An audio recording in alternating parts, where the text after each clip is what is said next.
Innings ముగిసింది టెస్టుల కోహ్లీ వీడ్కోలు. ఓ ఉజ్వల ఇన్నింగ్స్ ముగిసింది. ఓ గొప్ప శకానికి తెరపడింది. మేటి బ్యాటర్, స్ఫూర్తిదాయక కెప్టెన్, ఉరిమే ఉత్సాహంతో మైదానమంతా చైతన్యాన్ని నింపే పోరాట యోధుడు విరాట్ కోహ్లీని ఇక మనం తెల్ల జెర్సీలో చూడలేం. టీ20 లీగ్లకు విపరీత ఆదరణ పెరుగుతున్న కాలంలో అభిమానులను టెస్ట్ క్రికెట్ వైపు ఆకర్షించి వారిని ఆటకు అతుక్కుపోయేలా చేసి ఉత్తేజపరిచి ఉర్రూతలూగించిన కింగ్ సుదీర్ఘ ఫార్మాట్కు గుడ్ బై చెప్పేశాడు. దాదాపు దశాబ్దంన్నర పాటు టీమిండియాకు వెన్నెముకలా నిలిచిన అతడు దీర్ఘ ఫార్మాట్ నుంచి రిటైర్ అవుతున్నట్లు ప్రకటించాడు. నిరుడు టీ20ల నుంచి రిటైర్ అయిన కోహ్లీ ఇక వన్డేలో మాత్రమే భారత్కు ప్రాతినిధ్యం వహిస్తాడు. సీనియర్లకు చీకుగా, జూనియర్లకు బయ్యాగా, అభిమానులకు కింగ్గా భారత క్రికెట్లో అంతర్భాగమైన కోహ్లీని ఇక టెస్టులో చూడలేకపోవడం పెద్ద వెలితి.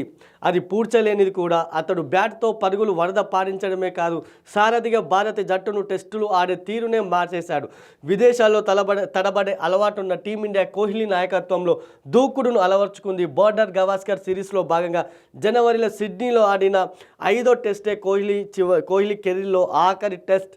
ఎస్, నిజంగానే ఒక టెస్ట్ క్రికెట్ మనకు ధోని గురించి చెప్పుకోవచ్చు. ధోని మనకు వరల్డ్ కప్ను అందించాడు. T20 world cup, ICC champions trophy, అదేవిధంగా 50 ఓవర్స్ వరల్డ్ కప్ను కూడా అందించాడు. ఇక్కడ కోహ్లీ చూసుకుంటే మాత్రం టెస్టుల్లో అత్యంత సక్సెస్ఫుల్ కెప్టెన్ ఎవరైనా ఉన్నారంటే అది కోహ్లీ మాత్రమే అని చెప్పొచ్చు. నిజంగా ఒక కోహ్లీ కెప్టెన్సీలో టెస్టుల్లో మాత్రం ప్రతిసారి గెలుపు మననే వరించింది. వరల్డ్ టెస్ట్ ఛాంపియన్షిప్ను కూడా మనం గెలుచుకున్నాం. అతడు నిజంగా రిటైర్మెంట్ అవ్వడం మాత్రం అతని ఫ్యాన్స్కి అయితే ఒక బిగ్ షాక్ అని చెప్పొచ్చు. ఎవ్వరు కూడా కోరుకోలేదు. అటు బీసీసీఐ కూడా మళ్ళొకసారి ఆలోచించుకోండి, రిటైర్మెంట్పై పునరాలోచించండి కూడా ఆయన రిక్వెస్ట్ చేసింది. కానీ కోహ్లీ మాత్రం ఆ రిటైర్మెంట్ వైపే మొగ్గు చూపాడు. మేము రిటైర్మెంట్ ప్రకటిస్తున్నట్లు కూడా నిన్న ఆయన ఇన్స్టా ఖాతాలో కూడా పోస్ట్ చేసిన పరిస్థితి మాత్రం. అయితే ఇక్కడ చూసి 68 టెస్టులో 40 విజయాలు, 11 డ్రాలతో అత్యంత విజయవంతమైన కెప్టెన్గా కోహ్లీని ఇచ్చారు. ఇక్కడ మొత్తం 30 సెంచరీలు ఉన్నాయి అతని టెస్టులో.